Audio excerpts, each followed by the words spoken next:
하나님 감사합니다. 오후 시간에도 저희들 하나님의 말씀의 자리를 인도해 주셔서 고맙습니다. 오늘도 우리 주님은 저희들에게 생명의 이야기를 전해 주실 것을 믿습니다. 감사하며 예수님의 이름으로 기도드립니다. 아멘.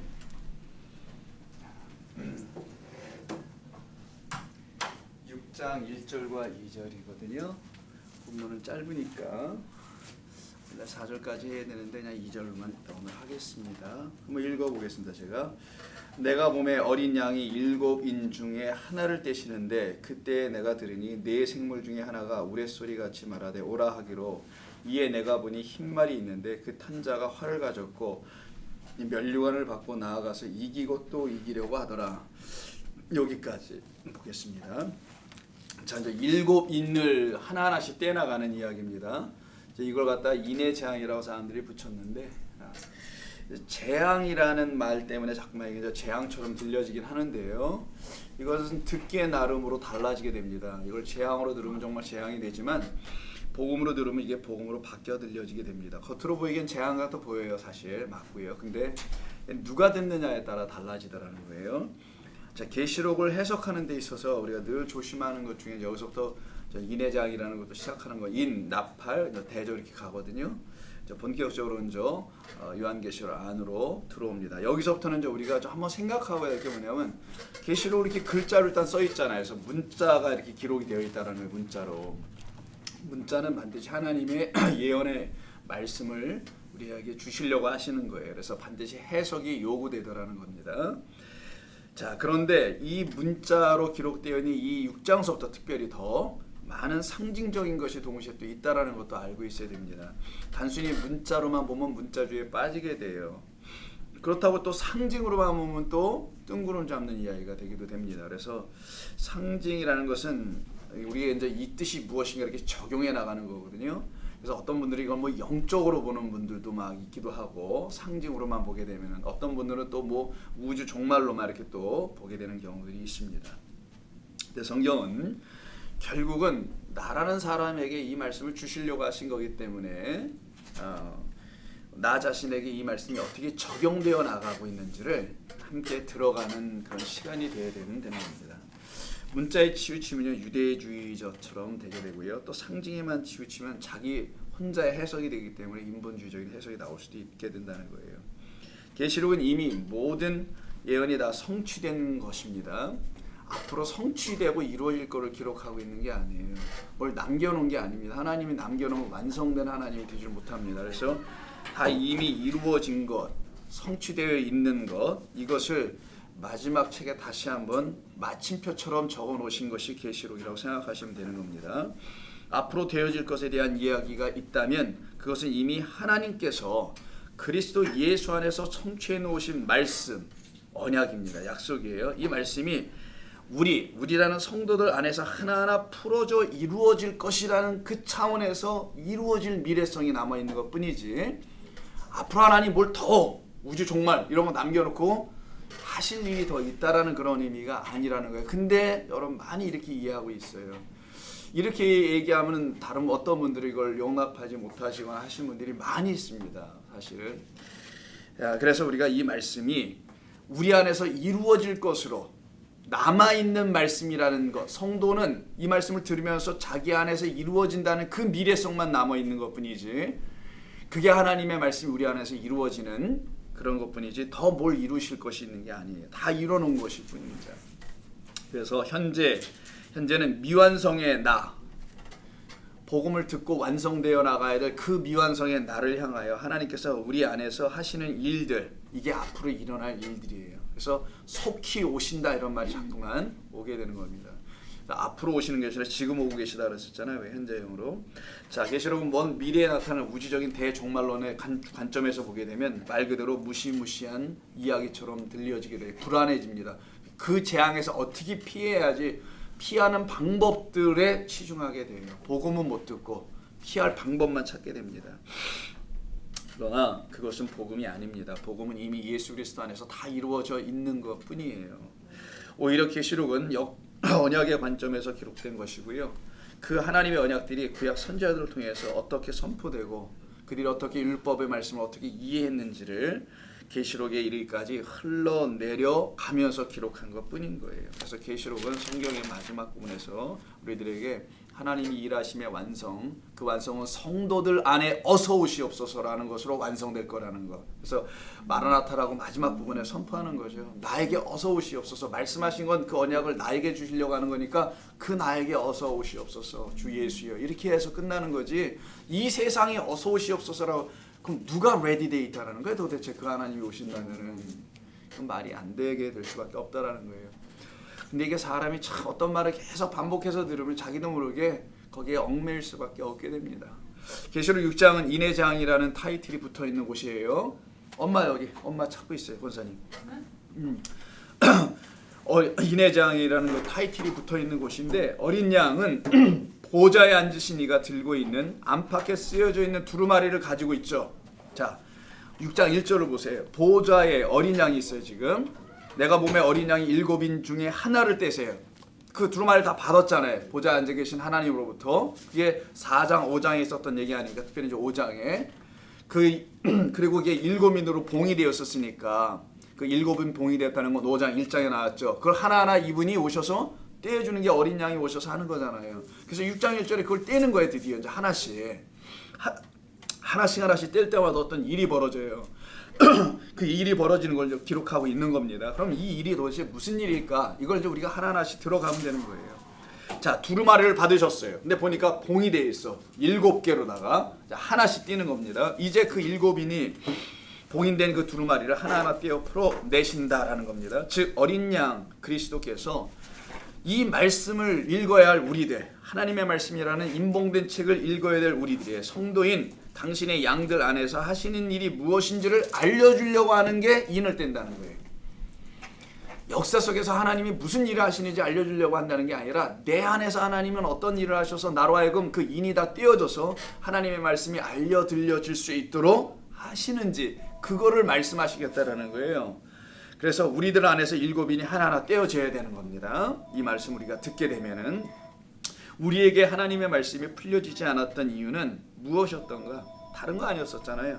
하나님의 말씀이 그 그리스도 어린 양으로 풀려지지 않아서 그런 거예요.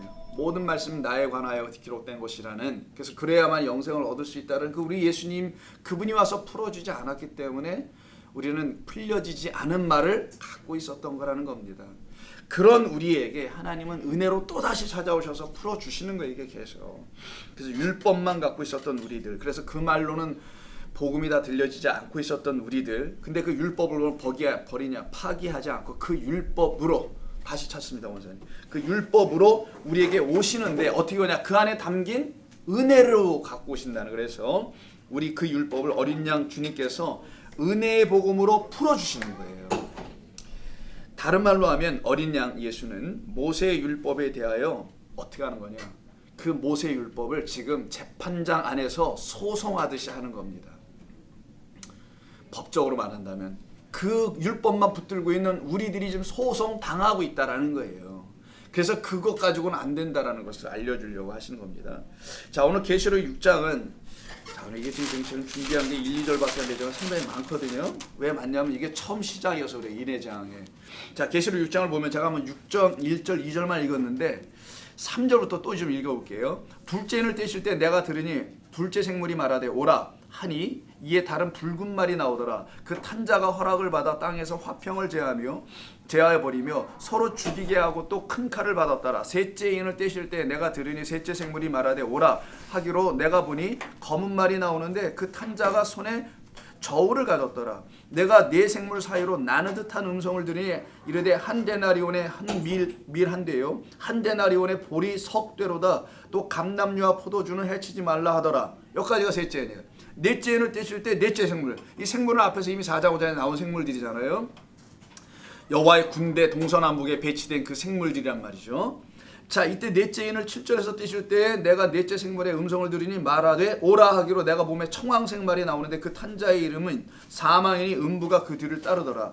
그들이 땅의 3분의 1의 권세를 얻어 검과 흉년과 사망과 땅의 짐승들로서 죽이더라. 여기까지 쭉 넷째 인까지는 네 생물과 관련해서 각각 생물과 연결돼 있어요. 이게 지금 그 5장에서 말했던 4장에서 말했던 그 네 생물들이 하나 이름 뗄 때마다 그 생물이 뭘 이렇게 얘기를 해요.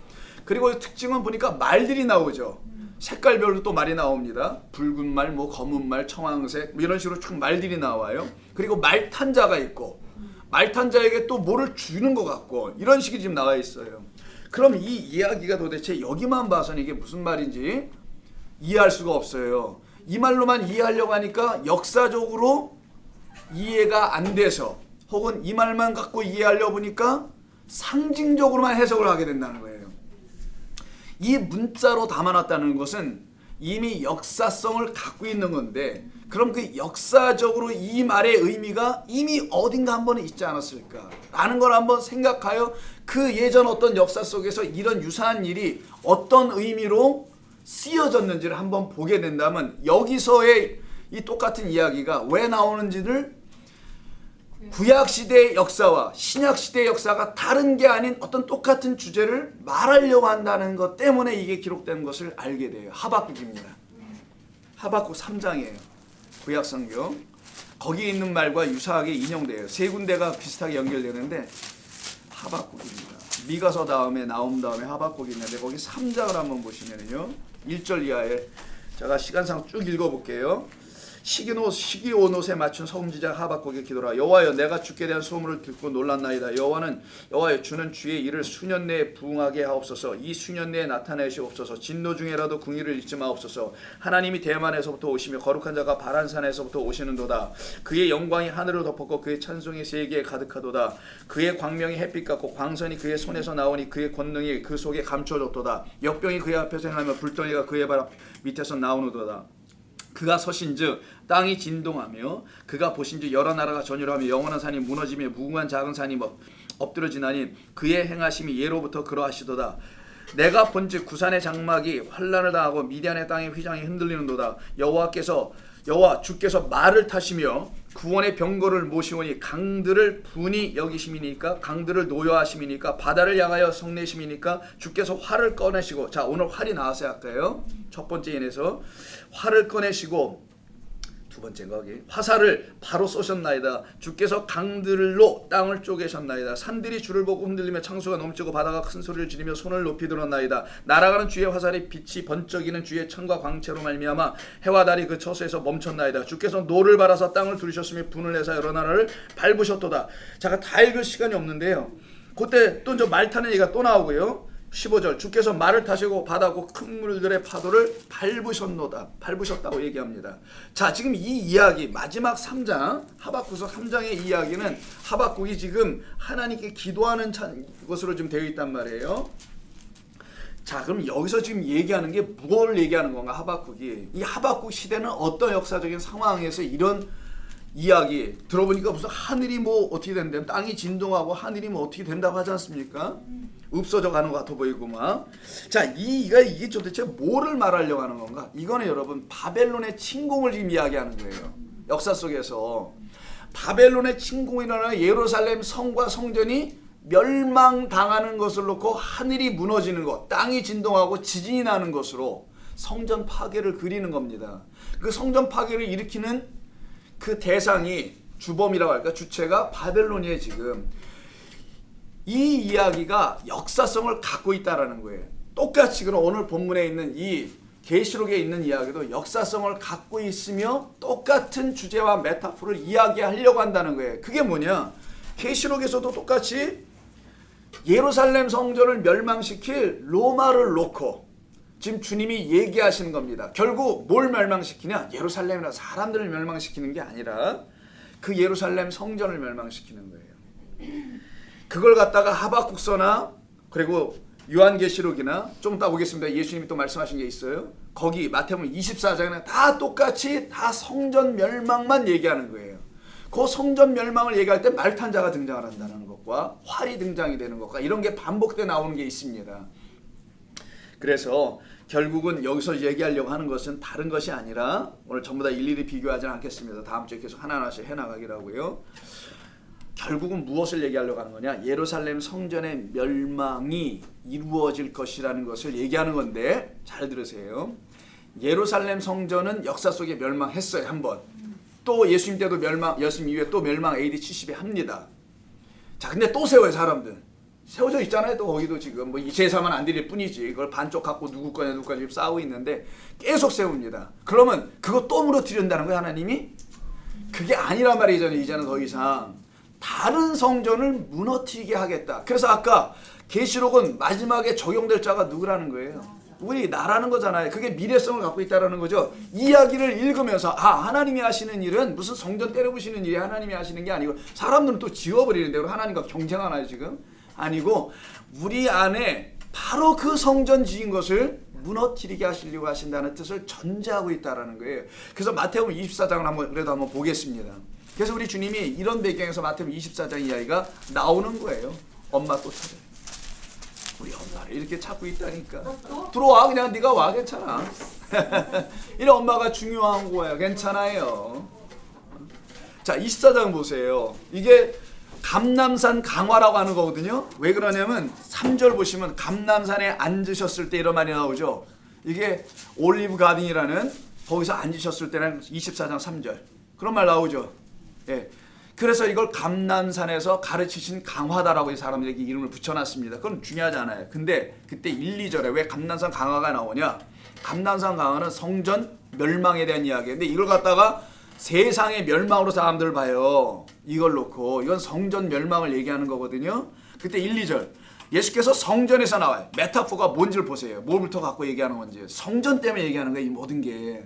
성전에서 나와 가실 때 제자들이 성전 건물을 가리켜 보이려고 나오니 대답하여 이르되 너희가 이 모든 것을 보지 못하느냐? 내가 진실로 너희에게 이르노니 돌 하나도 돌 위에 남지 아니하고 다 무너뜨리라. 그럼 예수님 무너뜨린다는 건 성전이에요?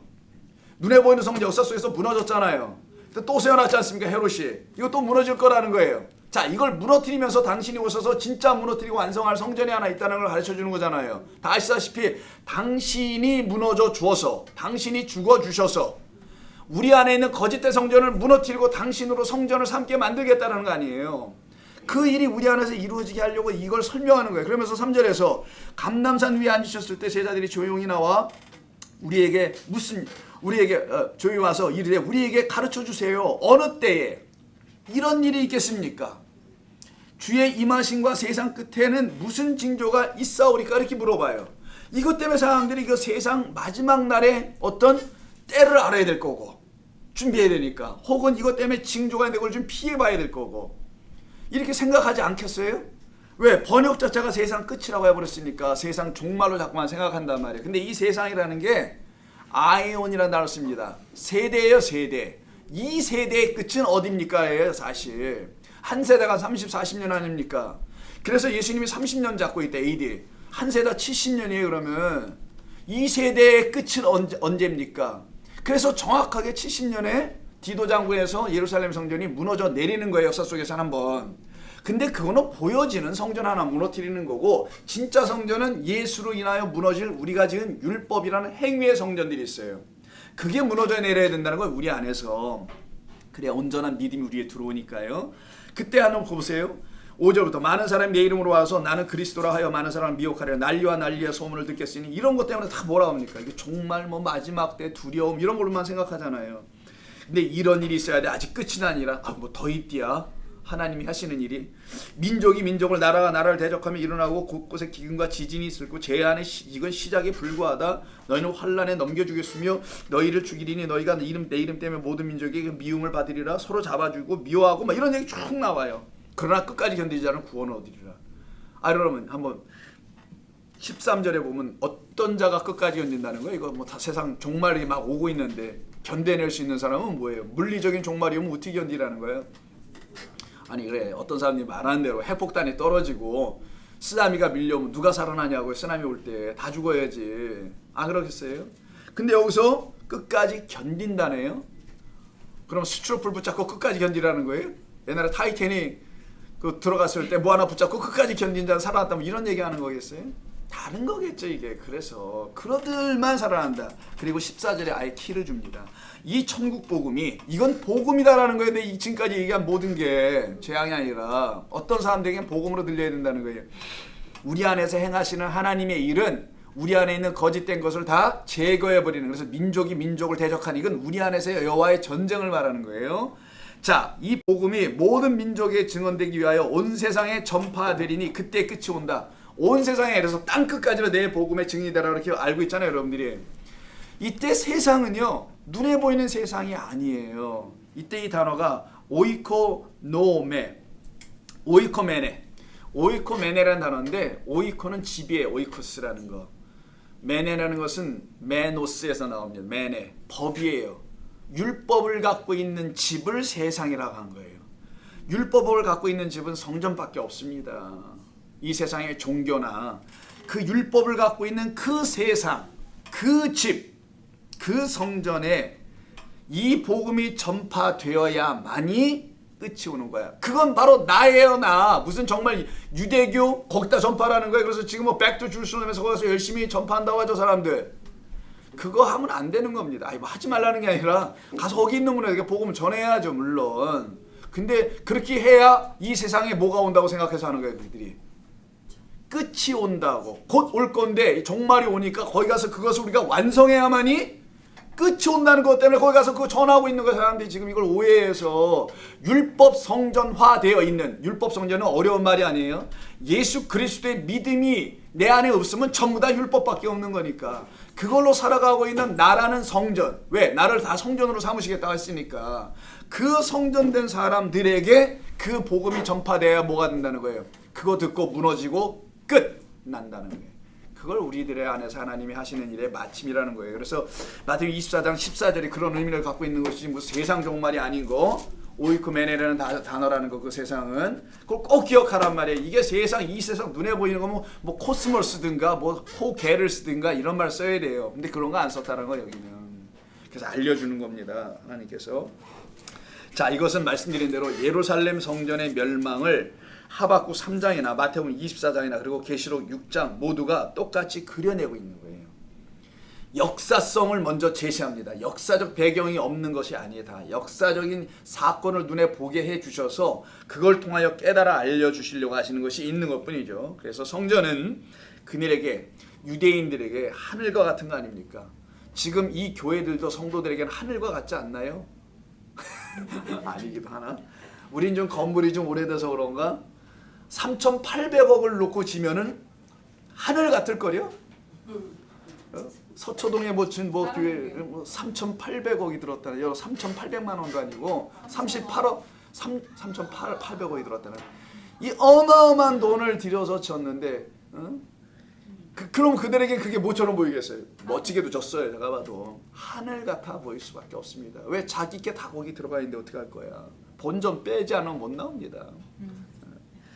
자, 그래서 하늘 같은 거에 이들에게는, 이스라엘 백성들에게 성전이라는 건 하나님입니다. 그 자체. 그래서 우상이 됐다라는 거겠죠.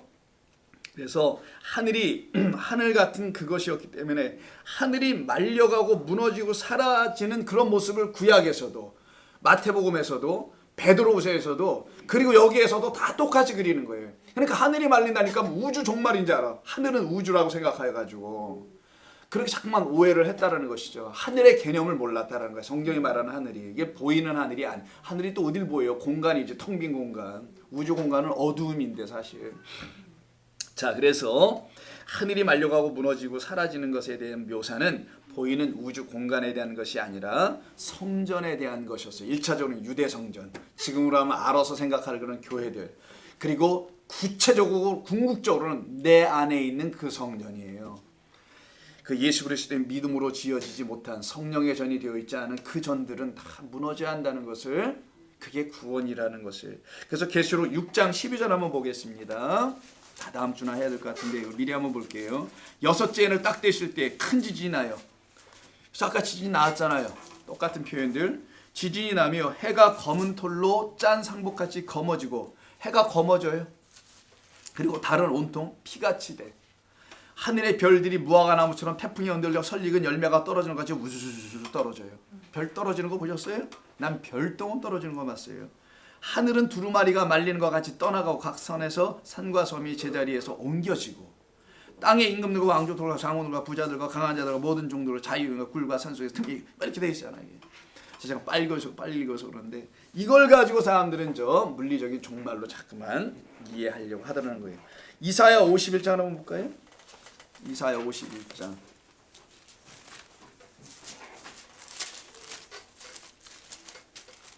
자, 51장 5절 보세요.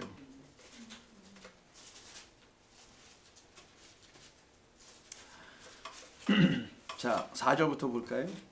내 백성이여 내게 주의하라. 내 나라여 내게 귀를 기울이라. 이는 율법이 내게서부터 나갈 것임이라. 내가 내 공의를 만민의 빛으로 세우리라. 내 공의가 가깝고 내 구원이 나갔은즉 내 팔이 만민을 심판하니 섬들이 나를 앙망하여 내 팔에 의지하리로다. 너희는 하늘로 눈을 들며 그 아래의 땅을 살피라. 하늘이 연기같이 사라지고 이렇게 표현돼요.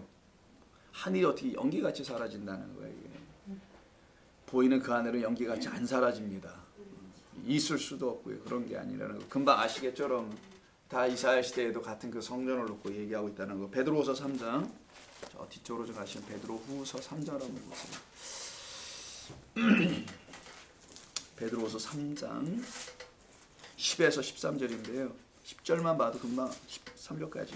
그러나 주의 날이 도둑같이 이르리니 주의 날이 이르면은 성령이 우리 가운데 임하시면 이런 얘기죠. 그날에는 하늘이 큰 소리로 떠나가고 물질이 그 뜨거운 불에 풀어지고 땅과 그 중에 있는 모든 일이 드러나리로다. 이 모든 것이 이렇게 풀어지리니 너희가 어떠한 사람이 되어야 마땅하냐. 거룩한 행실과 경건함으로 하나님의 날이 임하기를 바라보고 간절히 사모해야 되지 않겠느냐. 그날에 하늘이 불에 타서 풀어지고 물질이 뜨거운 불에 녹아지려니와 우리는 그의 약속대로 의가 있는 곳인 새하늘과 새 땅을 바라보는도다. 자, 그럼 여기 새하늘과 새 땅도 있고 말려 태워지고 날아갈 땅, 하늘도 있다는 거잖아요. 이게 결코 물리적인 땅이 아니라는 것을 여러분 이제는 다 아실 거고요. 특별히 전에서 들어보셨겠지만 물질, 이 물질이란 말로 써 있는 거, 하늘이 큰 소리로 떠나간다는 10절과 그 안에 있는 물질이 뜨거운 물에 풀어진다는 것은 하늘을 이루고 있는 내용이 물질인데, substance가 물질이라는 것인데 그 물질이 그런 물질은 아니고요. 스토이케이온이라는 단어로 초등학문이라고 되어 있는 단어예요. 이게. 그럼 하늘을 이루고 있는 초등학문은 율법인데 그럼 율법을 이루고 있는 그 하늘이 어디냐고요. 그래서 성전 유대교라는 거예요. 이게 지금 무슨 하늘 아니라는 겁니다. 근데 이렇게 보지 않고 그냥 무조건 그냥 하늘이 날아간다, 물질이 녹아진다, 풀어진다. 그 안에 있는 하나님의 말씀 율법이 다 풀어져 인이 떼어지는 거죠. 결국은 우리 가운데 역사되면은 드디어 새 하늘과 새 땅이 열린다라는 거예요. 복음이 열려서 우리가 구원받은 백성이라는 걸 알게 된다는 거죠.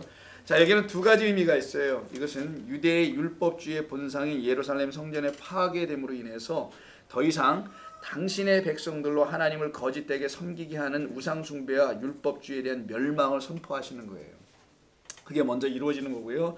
두 번째는 하나님의 말씀, 곧 율법 말씀을 사람의 생각으로 판단하여 풀어 인본주의적인 생각을 해요. 잠깐만, 인간 본연의 생각으로만 끝을 내.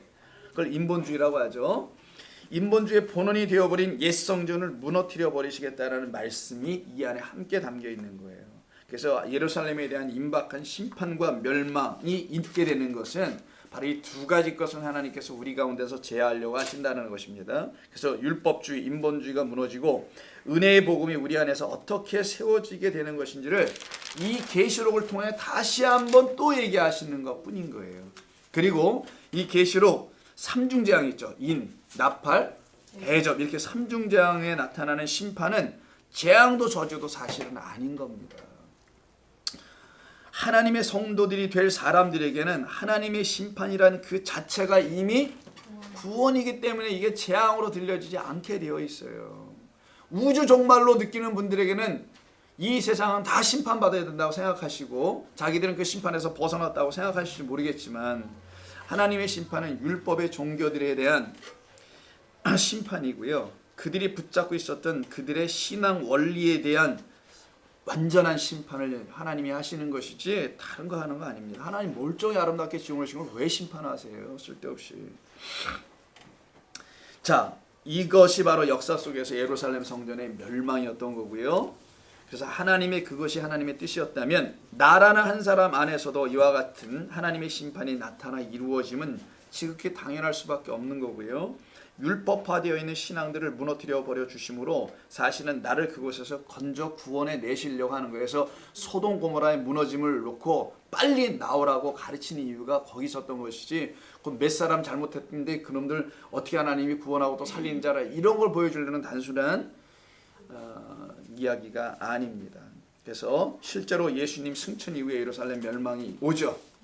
40년 뒤에 예수님의 제자들과 그 사이에, 그럼 30에서 40년 사이, 70년 40년 사이에 예수님의 이 말씀을 들었던 제자들, 베드로 등등의 사람들이 한 번에 다 그럼 이게 그들 안에 있는 오래된 옛 성전이 다 무너졌을까?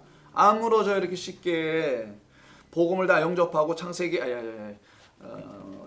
사도행전 2장에서 그렇게 성령의 역사가 있었음에도 불구하고 9장 10장에 가서 봐요. 보재기 사건 나오는 거 보면은 못 잡아먹었으니까 다 잡아먹으라 하잖아요. 이게 뭐 갑자기 다음 날이에요? 아니란 말이에요. 그들 안에 계속 남아있는 그 율법으로 돌아가려고 하는, 이걸 육체의 가시라고 했단 말이에요. 이것 좀 빼달라고 나도 자꾸만 돌아가는데, 거기에 대해서 완전히 죽는 걸 하나님의 은혜의 완성이라고 합니다. 내 은혜가 내게 족하다는 것을 그 은혜로 완전히 죽고 살아나는 거거든요. 그걸 이루시려고 하는 거예요. 그래서 그런 성전의 무너짐은 바로 한 번에 이루어지지 않았다는 게 그들 안에 끊임없이 하나님이 찾아오셔서 그 율법 성전의 위력과 힘이 얼마나 컸는지를 우리는 알아야 하는 것입니다. 그러나 성전이 무너짐으로 그들의 구심점을 잃은 그들은 드디어 흩어지게 됩니다. 정말 그때부터 디아스포라가 나오는 거예요. 완전한 디아스포라. 그 전에 한번 디아스포라 시켜놨다면 또 왔잖아요. 하나님이 어떤 걸 보여주시려고 다시 보낸 건데, 이때부터 보이지 않는 성전으로 지어져야 하는 때가 도래했다는 걸 알려주는 거예요. 그래서 성전에 가증한 것을 세우면 그때가 또 마지막인 것을 알아라 라고 우리 주님이 또 말씀하시는 의미가 있겠죠. 6장 1절 다시 가서 봅니다. 이때 떼다라는 말을 아노이고 지난번에 했으니까요. 하나를 떼시는데 아노이고예요. 그럼 떼는 거 다시 한번 상기해 보죠. 떼는 건 인을 뗀다는 것은 그 인봉 붙인 납땜을 뗀다, 촛동을 떼어난다는 게 아닙니다. 뭐 이게 묶은 끈을 풀어낸다 이런 게 아니에요. 산상순에서 예수님께서 그 어린 양이 입을 여시는 것이 바로 이 아노이고 떼는 것과 같은 단어인 것을 우리가 안다면, 우리에게 하늘을 열어, 즉 하늘을 열어 진리의 말씀을 우리 가운데 주시려고 하는 거예요. 그게 바로 새하늘과 새 땅을 여는 행위입니다. 그걸 인을 뗀다고 하는 거예요. 즉 6장 1절은 복음으로 하나님의 나라가 이루어질 때, 즉 열려질 때 어떤 현상들이 일어나는 것을 보여주는 거예요. 우리 주님이 다 이루어놓으신 그 열어놓음이 무엇인지를 6장 1절에서 인 하나하나씩 떼어나가면서 우리 안에서 어떤 일이 일어날지를 알려주려고 하는 거예요. 그래서 오라라고 하는 겁니다. 엘코마인데 올라와, 누구든지 오라고 하는 겁니다. 근데 누구로 오라고 하면, 잘 보세요. 오라고 합니다. 네 생물 중에 하나가 우레소리와 같이 오라. 그러니까 생물들은 전부 다 오라고 하는 자들이고 부르는 거고, 근데 누가 가냐? 흰말이 있는데 그 말탄 자를 오라고 하는 거예요. 말 보고 오라는 게 아니라 말탄 자로 오라니까 말을 갖다가 헤이 가자를 까겠어요. 그래서 말탄 자를 오라고 하는 거예요. 지금 이상하게 잘 보세요. 누가 누구 나타나는지. 먼저 어린 양 나오죠. 나오시는 분들하고 보자고요. 어린 양은 인을 떼시는 분 그리스도예요. 네 생물은 그 사방에 있었던 네 생물, 각 지파를 대표하는 천사, 사자를 말한다고, 성도를 말할 수 있다고 그랬죠. 세 번째 말탄 자가 나옵니다. 그리고 나 요한도 나와요. 거기서 이 네 사람이, 네 분이 등장을 합니다. 여기서 말탄자를 부르는 네 생물은 여호와의 군대의 사방을 책임지고 있는 자들이죠. 여호와의 군대니까 동서남북이. 즉 전쟁, 전투, 태세의 모습을 보여주는 것. 오라! 이게 부르는 자 네 생물은 전쟁을 하는 자예요. 사실은 전투를 위해서 부르는 겁니다. 그래서 그들이 맨몸으로 뛰어나오지 않고 뭘 타고 오잖아요. 옛날 전쟁의 가장 중요한 말이에요. 전차, 기마부대 뭐 이런 흰말 탄자를 맨 앞에 나타나게 합니다. 먼저 2절 보겠습니다. 이에 보니 흰말이 있는데 그 탄자가 활을 가졌네 이때는. 그리고 면류관을 받고 나아가서 이기고 이기려고 하더라라는 말이 나와요. 자, 흰말 탄자를 불렀더니만 그에게 뭘 주냐면 활을 하나 주고, 그리고 면류관을 또 받아요. 그가 요한이 첫 번째로 본 것은 활로 무장하고 있는 흰말을 탄 자를 보게 되는 거예요. 이걸 다 보는 자는 요한입니다. 이걸 다 제대로 봐야 될 자는 성도라는 우리라는 요한들이에요. 이게 뭔지를 봐야 된다는 거예요. 그러면서 그가 하는 말을 들어보니까 승리한다는, 이기고 이기리라 라는 말을 내뱉더라는 거예요. 이걸 외치고 있어요 지금. 자, 이가 승리하고 있다는 말을 이렇게 반복하면서 한단 말이에요. 그럼 하나 궁금한 게, 이가 승리한다는 말을 이렇게 어떻게 자신 있게 얘기하는 거야? 갑자기 말탄자가 싸우지도 않았는데 지금 뭐 전쟁했습니까? 가서 싸워서 이겼다 뭐 이런 거 없고요. 갑자기 그냥 활 하나 갖고 있어요. 면류관. 그렇지. 요 두 개를 가졌다는 이유 때문에 그래서 이기고 이긴다는 거예요. 이걸 여호와의 전쟁을 한다는 거잖아, 항상 우리가. 그러면 말탄자가 갖고 있는 무지개와, 답을 드릴게 아예 활이니까, 또 뭐를? 면류관은 그분만 쓰는 거니까. 그래서 24장 노들이 어떻게 해요? 단지 던지잖아요. 당신 거라고 하면서. 그래서 이것을 갖고 있는 자, 말탄자는 누가 되겠어요 그러면? 이긴 자 누구냐고 그러니까. 그래, 또 그가 어린 양 그리스도라는 거예요. 백마탄 자가 여기서. 그럴 수밖에 없는 거예요 이거는. 그래서 그가 왜 싸우지도 않는데 뭘 이겼다고 하나? 보니까 이미 다 계시록은 이미 다 이루어진 걸 말하는 거니까. 그리고 우리 안에서만 이루어질 걸 남겨놓고 성도들에게 이 말을 다시 주는 거니까, 성도들에게는 본래 성경이 말하는 그 코드대로만 얘기하는 거예요. 활이면 활, 무지개면 같이 무지개, 면류관이면 똑같이 면류관이, 똑같이 얘기해서 성도들을 가르치려고 하는 거예요 하나님께서. 그래서 여기서 말탄자가 누군지를 알 수 있어요. 백마탄자가. 백마탄자는 주로 문딩이가 타는 게 아니라 왕자가 탄다면서요. 백마는 타고 온데 문디가 타고 어떻게 갈 거야. 그렇잖아요 여러분. 백마탄자는 왕자지. 그렇지 않습니까? 꼭 기다리는 분은 땡순이가 아니에요. 그거는 또 공주들이지. 짝이 맞아야 되지. 근데 백마는 타고 오는데 기다리는 겁니까? 땡순이가 기다리고 앉아 있고. 율법이 아직 그냥 기다리고 있어. 그럼 되겠냐고. 이게 어긋난단 말이에요. 이걸 맞히는 거예요 지금. 내가 누구인지, 나는 그분이 내게 지금 오고는 계신지. 성도여 들어라. 가르쳐주는 거예요 이게 지금. 인을 떼면서. 그러니까 성경을 떼어 사실 풀어주는 거죠. 이런 일을 지금 하고 계신 거라고 이해가 되시면 됩니다. 자, 이런 이 말탄자가 누구인가 우리는 금방 답을 갖고 알아버렸잖아요. 금방 알 수 있습니다. 여러분은 좋은 게 성도님들이기 때문에 좋아서 그래야. 근데 이 말씀을 우주 종말론으로 보고 계시는 적지 않은 분들, 특별히 세대주의자의 영향을 받으신 많은 분들이 있어요. 이분들은 당연히 사탄 적그리스도로 봐요. 왜 그럴까가 중요해. 왜 그럴까? 그분들에겐 이유가 있어요. 이유 넘버 원. 이유가 두 가지나 있습니다. 먼저는 어린 양이 인을 떼셨는데 흰말을 탄 자고는 또 누구냐는 거예요. 논리적으로 맞아 보이죠. 어린 양이 인을 떼는데 또 거기 타는 분은 그분이 타면 안 되잖아요. 이렇게 논리적으로 얘기를 해요. 뭐 이제서 또 뭐 그럴듯해서 이렇게 또 머리가 좀 돌아가시는데, 자 들어보세요. 그리스도 그 어린 양이 다시 될 수 없다는 논리와 해석 때문이에요. 그럼 예수님이 역할을 하나만 합니까? 하나님의 아들로, 인자로, 메시아로, 그리스도로, 성령으로, 보혜사로 한두 가지라는 게 아니에요. 우리에게 찾아오신다는 말씀 알려주려고. 여기에 말탄 자가 곧 당신 인을 뗀 자가 말을 타는 자라는 게 동격화되는 게 뭐가 문제가 되냐고. 이게 또 안 맞는다고 주장하는데, 거기까지는 그분들은 어색하다고 하니까 그렇다 쳐주자고요. 그래서 적그리스도라는 거예요. 그 예수 그리스도를 흉내내고 있다라는 겁니다. 그래서 패러디하고 있다. 이가 흉내를 낸다고 생각을 해요. 또한 세제주 그분들이 이와 같이 해석하게 된 또 다른 이유 넘버 2는 4장 1절에 이리 올라오라고 돼 있어. 4장 1절. 열린 문이 있는데 이리 오라라고 얘기하는 게 있죠. 요한이 올라가는 게 있지 않습니까? 이리로 올라오라라는 말을 성도들의 뭐로 생각해요? 이분들은 기억나? 그렇지. 휴거로 생각한다고 했었죠. 4장 1절에서 이미 휴거를 성도들은 다 당했다고 보는 거예요. 거기서 휴거를 당했기 때문에, 그러므로 6장에 휴거되지 않은 누구만, 불신자들만 남아서 그 적그리스도 말탄자에 의해서 어떻게 된다는 거예요? 전부 다 죽임을 당할 거라는 거예요. 그래서 심판당하고 막 그런다는 거예요 이 땅이.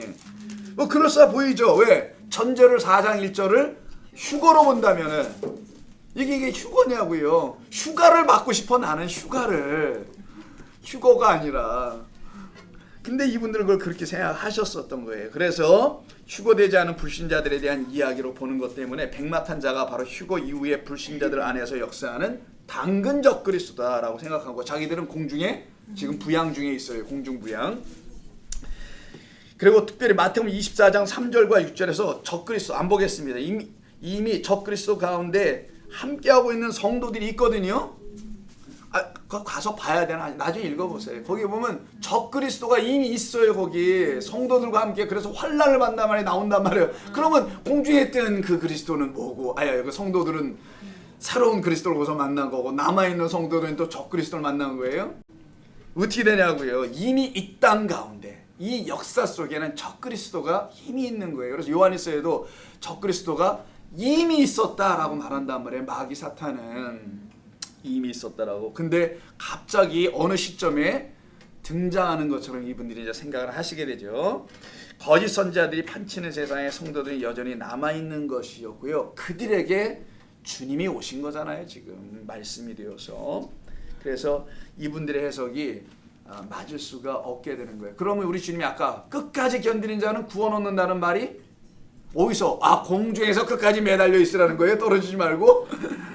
내 손이 이렇게 딱 뻗고 있는데 내가 손가락 움직일 때마다 내가 철렁철렁 거릴 테니까 떨어지지 마, 이거예요? 아니지 않겠습니까? 온전한 믿음을 잃지 말고 그것으로 끝까지 견뎌내라는 거잖아요. 거짓된 말들 앞에서. 그러므로 24장, 마태복음 24장이나 계시록 2, 3장, 6장 모든 말씀이 성도는 이 세상에서 이겨야 하는 자들로만 말씀하고 있죠. 뭐 계시록 여러분 7개 전부 다 이기는 자, 이기는 자가 되어 있잖아요. 그 이기는 자에게는 이미 승리하여 면류관을 갖고 있음에도 불구하고 계속 싸워 이겨야 하는 것이 성도들 우리들의 이 땅에서의 실존인 거예요. 우리는 그 예수 그리스도가 우리에게 주신 것을 가지고 계속하여 싸워 나가는 겁니다. 우리 적그리스도하고 싸우나요? 우리가 어디 뛰어나가서 적그리스도들이 다 와라 뭐 이러고 있습니까? 피켓 들고. 그런 거 아니잖아요. 빌립보서 3장을 좀 보겠습니다. 그럴 시간 있으면 잠자면 돼요. 푹 주무시고 맡겨진 일 열심히 건강하게 맛있게 드시고 그러시면 됩니다. 3장 12절. 3장 내가 이미 얻었다함도 아니요 온전히 이루었다함도 아니라 오직 내가 그리스도 예수께 잡힌 바 된 그것을 잡으려고 달려가노라. 형제들아 나는 아직 내가 잡은 줄로 여기지 아니하고 오직 한 일 즉 뒤에 있는 것은 잊어버리고 앞에 있는 것을 잡으려고 표대를 향하여 그리스도 예수 안에서 하나님이 위에서 부르신 부르심의 상을 위하여 달려가노라 라고 하죠. 15절 그러므로 누구든지 우리 온전히 이룬 자들은 뭘로? 뭐 그리스도의 말씀으로 온전히 이루어져 가지고 뭐가 있어요? 우리가 그거밖에 없는 사람들이니까. 만일 어떤 일에 너희가 달리 생각하면 하나님이 이것도 너희에게 나타내시리라. 오직 우리가 어디까지 이르렀든지 그대로 행할 것이라. 그래서 하늘의 시민권 얘기하는 거 바로 다음이. 자, 흰말을 탄 자가 적그리스도가 될 수 없는 이유 근거는 계시록 10장 보면 더 나옵니다. 10장 좀 볼게요. 이거는 그리스도 예수님을 말하는 거예요. 10장 8절 정도쯤이야. 10장 8절. 예. 8절 이하 10절까지 하늘에서 나서 내게 들리던 음성이 또 내게 말하여 이르되 네가 가서 바다와 땅을 밟고 서 있는 천사의 손에 펴 있는 두루마리를 가지라 하기로 내가 천사에게 나아가 그 작은 두루마리를 달라 한즉 천사가 이르되 갖다 먹어버리라. 네 배에는 쓰나 네 입에서는 꿀과 같이 달리라 하거늘 내가 천사의 손에서 작은 두루마리를 갖다 먹으니 내 입에서는 꿀과 같이 다나 먹은 후에 내 배에서는 어때요? 쓰다는 것 그대로 됐어요. 그가 내게 말하기를 네가 많은 백성과 나라와 방어가 임금에게 다시 예언하여야 하리라 하더라. 먼저 그 말씀이 우리 안에서 어떻게 이루어지는지 아는 사람들은 그것을 알지 못하는 사람들에게 이것을 이야기할 수밖에 없게 되죠. 이때 쓰다라는 건 심판을 말하는 거예요. 우리 안에서의 하나님의 심판. 단 거는 이제는 구원받았다는 거. 하나님의 말씀이 재앙으로 안 들려요. 그들은 저주로 안 들립니다. 공포물이 아니에요. 다 단말씀으로 쓴물이 아니라 단물로 마실 수 있게 되죠. 최종적으로 이기시고 승리하신 분은 예수 그리스도이시지 적그리스도가 되면 말도 안 되죠. 그래서 이게 어떻게 와서 이기냐고요. 적그리스도가 이기고 또 이기리라. 누구를? 불신자라고 정해놨으니까. 그러면 불신자가 구원의 대상자들이 아닙니까? 그것도 모순이 되지. 여러분은 구원해놓고 불신자들을 다 지옥에 보내는 그런 하나님의 멋진 마지막에 퍼포먼스를 일으켜주면 내 속이 후련해지겠어요? 그렇게 좋아요. 그냥 너무 좋아. 이웃집에 그녀는 그냥 요번 참에 그냥 확 그냥 내가 공중부양됐을 때 한번 봐봐. 뭐 이러는 거예요 우리가? 아이 그러면 안 되지. 내가 그 사람인데. 계시록 3장 21절 뭐 5장 쭉 다 나옵니다. 뭐 보지 않기로 활은 잠깐 보고 할까요? 세대주의자들은 이 활을 놓고 당시 또 재밌는 해석을 하세요. 이분들이 당시 아폴로 신화 아시죠? 아폴로 큐피트라고 하는 있잖아요. 활 그 메고 다니는 그 살 토독토독 쪄 있는 개 천사 같은 애. 그 아폴로 신 중에 하나 신이 활을 들고 다녔듯이 로마 신화 즉 로마 신화로 지배당하고 있는 그 로마 문화 있죠 지금 로마 제국 그 문화권 안에서 아폴로 신은 우상 숭배의 표상이겠죠. 이거를 지금 세대주의자들은 붙들고 해석을 합니다. 당시에 가이우스라는 황제가 있어요. 로마의 황제가. 이 양반이 이렇게 활을 메고 다녔다네 또. 근데 이 가이우스가 섬겼던 게 아폴로 신을 추종한 거예요. 그래서 그걸 가지고 적그리스도라고 또 주장을 한다라는 거예요.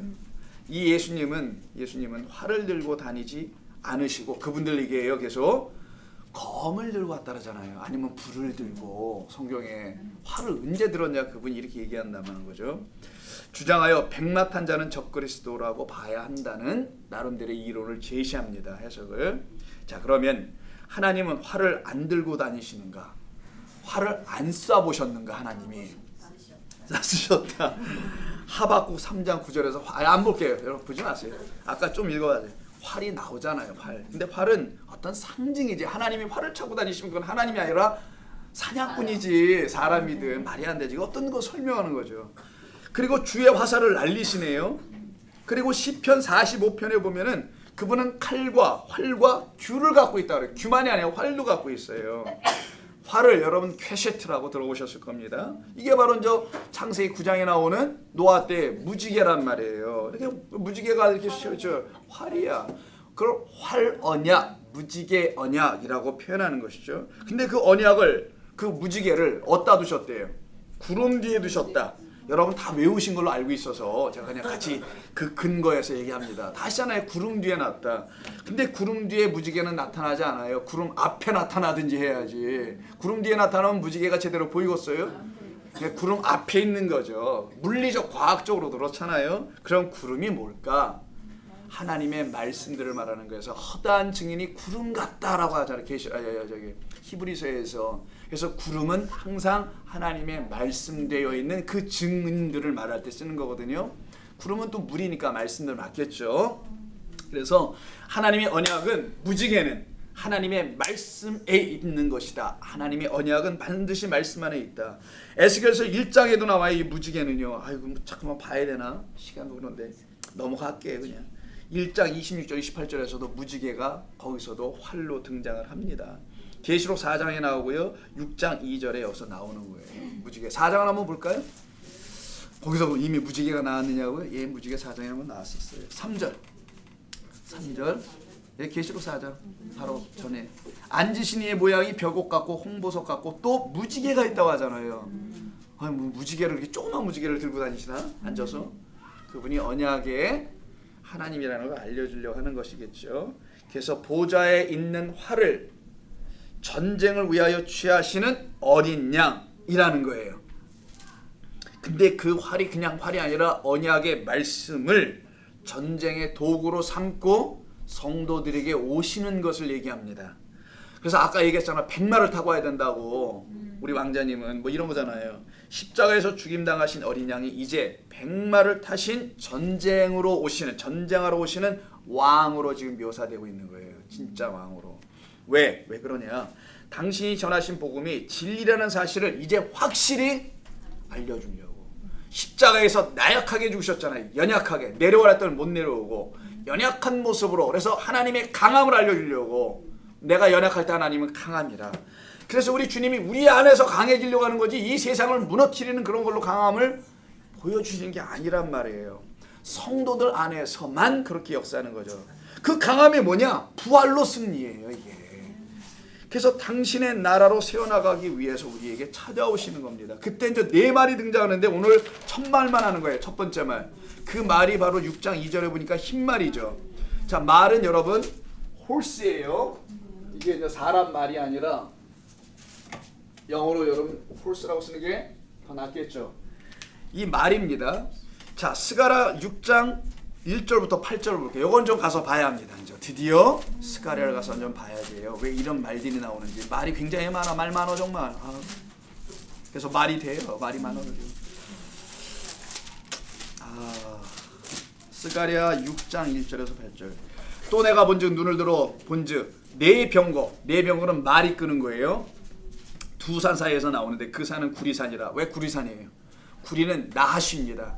나하시는 뱀이에요. 근데 그게 또 구리예요, 사실은. 그래서 구리는 다 성전에서 쓰이는 도구예요. 그래서 구리산은 그냥 구리가 많이 나오는 그런 산이 아니라 성전을 얘기하는 거예요. 그 성전에서 나온다라는 거예요, 지금. 자, 첫째 병거는 붉은 말이네.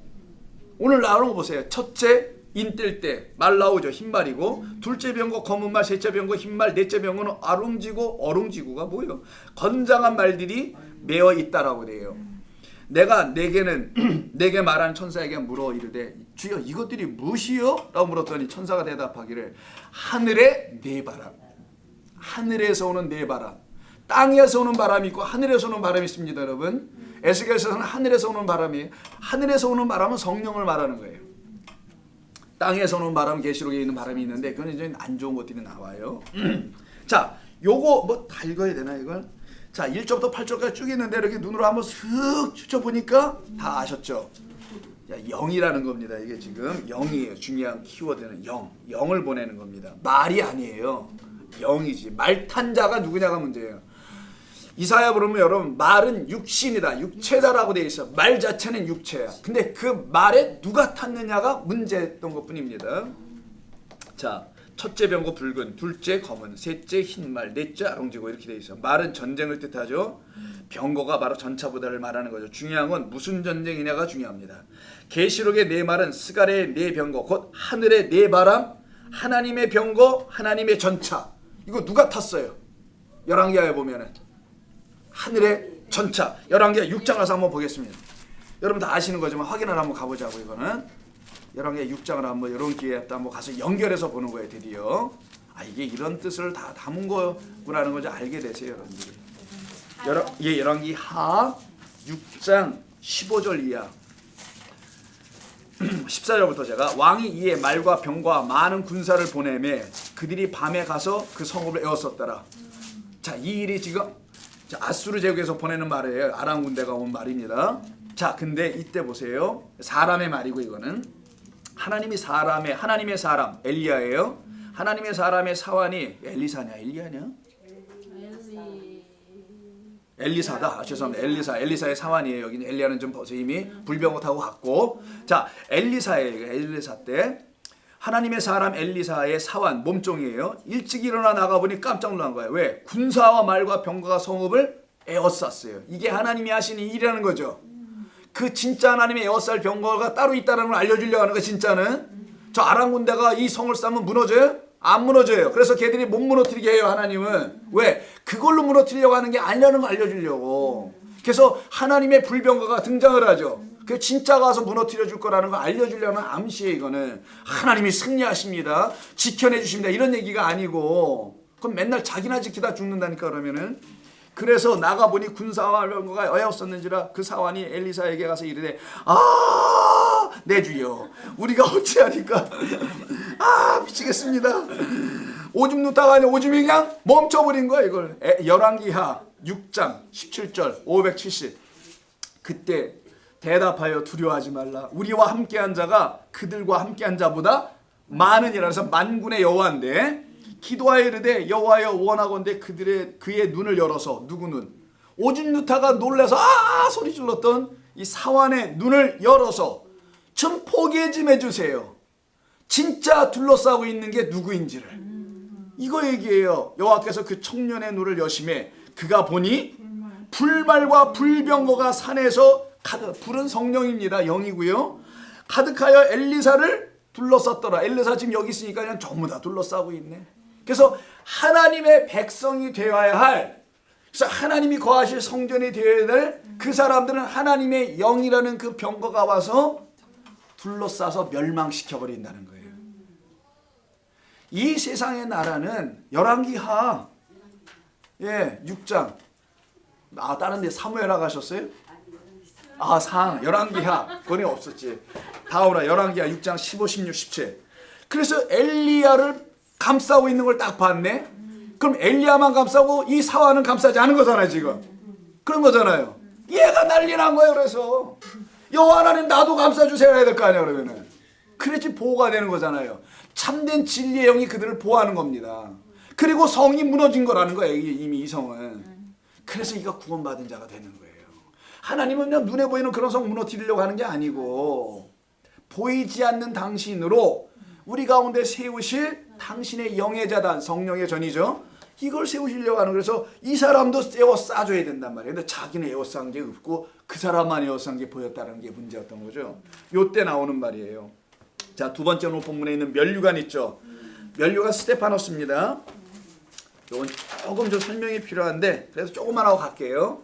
자, 스테파노스라는 거 지난번에 들어보셨어요. 디아데메하고 좀 다른 건데 스테파노스는 스테반 집사도 거기서 나온 이름이고, 자, 이게 어디서 쓰이냐? 예수님의 가시 면류관에도 쓰이는 말이에요. 가시자 붙은 면류관입니다. 자, 생명의 면류관에도 쓰이는 말이고, 그러니까 이 면류관은 이곳저곳에 붙어요. 어떤 것을 설명할 때 붙어요. 가시를 설명할 때 붙고 또 생명을 설명할 때 이게 붙어. 그럼 가시와 생명은 그분만 갖고 있어. 또 참 특이하죠. 그래서 그 면류관의 주인이 누구인 줄 우리가 알게 됩니다. 자, 가시 면류관은 고난입니다. 고난을 이기신 게 가시 면류관을 쓰고 십자가에서 죽으심이잖아요. 썼는데 너 맨날 벗어 던져.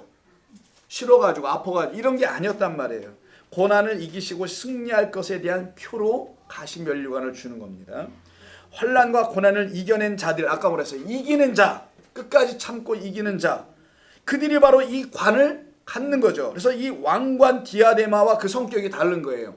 왕관 디아데마는 왕이 돼버린 거야. 그냥 혼자. 뭐 아버지가 왕이니까 나도 왕이야. 집안이 대대로 왕이야. 그래서 로열 크라운이에요, 그거는. 근데 이 스테파노스는 로열 크라운이 아닙니다. 이건 고난의 종들이나 쓰는 거예요. 그 고난의 끝에 참고 승리한 자들이 쓰는 거예요. 그게 예수님의 십자가의 죽음입니다. 똑같이 우리도 그와 같은 경로를 받는 자들, 그 길을 따라가는 자들에게만 이 스테파노스가 쓰여지니까 그래서 스테반 집사야. 그래서 똑같이 죽네 보니까. 어쩜 이렇게 똑같아 사람이야, 일이. 그래서 그를 스테파노스라고 불러놓은 거예요. 이게 무슨 장난도 아니고 이렇게 딱딱 맞으면 어떻게. 너무 맞아도 좀 이상하지 않아요? 남이 보면 안 믿어줄 것 같아. 가끔 한두 번 틀려줘야지 되는데. 그 너무 맞아버리는 거예요. 성경이 알고 보니까. 그래서 그렇게 죽고 그렇게 면류관 쓰는 자들, 그 고난을 그리스도의 생명으로 이겨낸 자죠. 자기의 의지로 이긴 게 아니라 이런 자들에게 스테파노스가 쓰여지는 거예요. 근데 이 스테파노스를 예수님이나 이런 성도들이 쓰는 거잖아요. 이사 장로가. 근데 9장을 한번 보세요. 이상한 분들이 쓰고 계세요. 미치겠어. 이런 것 때문에 우리가. 9장 다섯째 천사 나팔 부르고 막 이런 때거든요. 그때 황충이 나옵니다. 9장 보세요. 황충 7절인가 나와. 자, 7절부터 나오네요. 황충들의 모양은 전쟁을 위하여 준비한 뭐 같아 얘들도? 말이야. 말 위에 누가 탔어요? 이 황충이라는 마귀가 사탄이 타고 있는데 그 머리에 금과 같은, 요게 중요해. 호스예요. 호스 이렇게 쓰는데 금과 같으냐? 금이라는 거 아니라는 거예요. 금은 금 같은데 금 같아. 아니야. 이걸로 구분해놨어요 성경이. 그거를 쓰고 있어. 면류관 같은 비스무리해. 비스무리한 걸 쓰고 있다라는 거예요. 근데 얘들이 쓴 사람들 보니까 역시 메뚜기라는 황충이에요. 그 황충들이 쓰는, 이 황충 어디서 나오는지 알죠? 그 앞에 있는 9장 무적행 1절에서 나온 애들이란 말이에요. 물이 없는 곳에서 나오는 곳. 물이 없는 곳에서 방황하고 돌아다녔던 귀신이 있었던 거 아십니까? 물 없는 곳으로 막 찾아다니던 거. 똑같은 얘기야. 말씀이 없는 곳으로 찾아다니는 그 귀신들. 그걸 황충들. 그게 또 메뚜기가 한두 마리 다닙니까? 네. 많잖아요. 때로 다녀요. 그 3,800억은 전화에 때로 옵니다. 그리고 하나님이 하셨다 그러죠. 알고 보니까 자기들 전세 다 뭐 내고 건축허금 약정해서 다 내놓은데 또 하나님이 하셨다. 본전은 1000대까지 우리 주님께서 빼주시겠지. 이거로 가는 거예요. 1000대까지. 자, 보겠습니다. 그래서 금 같은 비슷한 것을 썼다는, 여기서 금 같은 비슷한 관 있죠. 요게 스테파노스예요. 이게 바로 성도도 아닌 것이, 성도인 것처럼 살아가며 일단은 비슷한 걸 써. 너무 다른 거 쓰면 안 되잖아요. 교회라는 곳은 가긴 해야 될 거 아니에요. 너무 다른 절간 갖고 내는 건 아니잖아. 비슷한 곳은 다 안 되니까 일단 다 똑같이. 이제 알아들으시네요 여러분들이. 비슷한 곳은 가는 거예요. 다 똑같아. 3,800만으로 줬든 380만으로 줬든 차원에 비슷한 데로 가는 거야. 겉으로 볼 때 똑같이 교회라는 거예요. 그래서 거기서 주는 어떤 것을 쓰고 있다라는 것이. 그러니까 여러분 머리에 뭐가 써져 있는지를 봐야 되는 겁니다. 요때 한번 나와요. 스테파노스가 이 양반들이 쓰고 계신 것이죠. 면류관 같아 보이지만 사실은 면류관이 아닌 그 다른 것을 지금 쓰고 있는 거예요. 진노의 면류관을 쓰고 있는 거죠. 사실은 그거 빨리 벗어버려야 되는데 사실은 면류관이 아닌 것을 쓰고 있는 것이 발각되면 어떻게 합니까? 여러분 진품이 딱 왔어요. 여러분 시계가 여기 차고 계신데 이게 딱 보니까 까르띠 이렇게 써 있어요. 그러니까 그때 스펠링이 까르띠 R이 없고 까르띠까지만 써 있어. 근데 이거 평상 자기는 몰랐는데 영어를 모르니까 까르띠에라고 보는데 어떤 분이 까르띠에라는데 자기도 까르띠에야? 나도 까르띠에라고 서로 비교해보니까 그대에게는 R자가 없네요 라고 R이 꼭 있어야 되는 거야? 그랬더니 R이 있어야 돼. 까르띠에 그러면 어떻게 하겠어? 내가 찬 것이 너무 창피하고 쪽팔리고 막 얼굴 막 뜨거워지고 어떻게 빨리 벗어? 다시는 못 차고 다닙니다. 다시는 그 진품을 갖고 있는 그 양반 앞에서는 명함도 못 내놔요. 이 진품을 쓰고 있어야 하는데 그것을 쓰고 있지 못한 것을 그 백마탄자가 와서 치고 가르쳐 준다는 거예요. 지금 오늘 본문 얘기가. 그럼 훌러덩 빨리 벗어버리고 그가 씌워지는 이긴 자가 씌워지는 걸 써야 될 거 아니겠냐고요. 그거 얘기하는 거예요. 자, 그래서 메뚜기라는 그 다수들 율법주의자들을 말하는 거예요. 이들은 붉은 용이 쓰고 있는 관입니다. 이 붉은 용이 쓰고 있는 관 이걸 디아데마라고 해요. 그래서 따로 구분해 놓은 게 12장 3절. 이 붉은 용 그분께서 그 아저씨가 사탄이라고 하는 그 아저씨가 쓰고 계신 걸로 12장 3절에서 보세요. 3절에 보니까 붉은 용이 뭐 왕관 같은 거 썼다는데 뭐라고요? 붉은 용이 머리가 7이요 뿔이 열이라 뭐 왕관. 근데 왕관이라고 썼죠. 이걸 디아데메라고 합니다. 다른 단어로 써야 돼 관을. 이건 로열 크라운이에요. 나 스스로 왕이야? 라고 하는 자들이 쓰는 거. 왕은 누구만 왕입니까? 우리 주 예수 그리스도만 왕이에요. 그래서 우리는 왕 같은 이렇게 되는 거예요. 제사장, 그 나라 백성 족속이다라는 거잖아요. 우리는 같은 거지 왕이 아니지. 우리의 왕은 그분 한 분이지. 근데 얘가 왕 노릇을 해. 그래서 자기가 쓰고 있는데 보니까 스테파노스를 쓰고 있는 게 아니라 디아데마를 쓰고 있는 거예요. 딱 보니까 다른 왕관 하나 쓰고 있다는 거예요. 그래서 이 디아데마를 벗어버리고 인을 떼게 하셔서 오늘 본문 6장 2절에서 율법의 말씀이 풀려지면은 그때 우리가 풀려져 나와요. 이때 그럼 말은 뭐냐? 교회를 말하려고 하는 겁니다. 그 안에 타신 그 위에 타신 분은 누구? 예수님. 교회를 통치하시는 말을 이리야 하고 채찍을 가하면서 달리시는 그 위에 계신 분은 우리를 통치하시고 섬기시는 교회의 머리 대신 그리스도 예수고 말은 하나님의 군대를 말하는 거예요. 영적 군대, 군사들, 말탄자, 그리스도인. 그 말은 그래서 흰말이다. 희다는 건 정결한 거죠. 깨끗한 말씀된 성도들을 말하는 것이겠죠. 그리스도의 교회가 그리스도에 의해서 통치되는 것을 말할 때 쓰는 걸 흰말이다. 그건 교회를 말하려고 하는 것이다. 아니 성도를 말하려고 하는 것이다. 그래서 우리 주님이 그렇게 우리에게 오시는 거예요. 예수님은 정결한 당신의 흠없는 말씀을 갖고 있는 교회를 통하여 일하신다라는 뜻이에요. 우리 각자가 바로 흰말, 주님의 군사, 여호와의 군대. 그래서 영적 전쟁을 우리 안에서 먼저 수행할 수 있고 그것으로 자기를 지켜내는 자들. 그래서 남 구원받는 거 신경 쓰지 말고 불신자들 여기서 불에 타야 되는데 이런 거 신경 쓰지 말고 그분들처럼 나의 영혼을 향하신 하나님의 뜻을 알아가는 것이 중요한 겁니다. 그래서 정결한 주의 신부들을 통해서 복음이 선포될 때 이기게 되는 거겠죠. 그래서 세상 곧 율법의 집을 이기고 승리하시는 우리 주님이 누구인지를 알려주시는 겁니다. 그럼 이긴 자들은 어떻게 될까? 기쁘지 뭐. 삶이 달라집니다. 무슨 변화가 이루어지는 건 잘 모르겠고요. 그냥 삶이 근본적으로 달라요. 기쁨의 근원 되시는 예수를 위해 삽시다. 이런 찬송도 있죠. 정말 기쁨의 근원 되는 예수를 위해서 하루하루를 그 예수 때문에도 살고 예수를 위해서도 살아가요. 복음과 진리를 위한 삶을 산다는 거예요. 예수를 위해 산다는 거. 또 섬기라는 게 아니라 복음과 진리를 위하여 사는 자들이 될 수밖에 없어요. 그래서 여러분들의 삶에 그 눅눅한 것들 다 바짝바짝 말라고 바삭바삭 뽀송뽀송 이렇게 해지는 겁니다. 그래서 애기들 엉덩이를 보면 포송포송포송 하잖아요. 이렇게. 그래서 예쁘고 아름다운 준비된 신부들이 되어가는 거죠. 그 같은 성도들로 세워져 가길 바랍니다. 하나님과 왔습니다. 오늘 오후에도 이렇게 저희들에게 주신 말씀이 우리들에게 힘이 됩니다. 은혜가 됩니다. 감사합니다. 우리 모두에게 주시는 말씀이 되길 원하오며 예수님의 이름으로 기도드립니다. 아멘.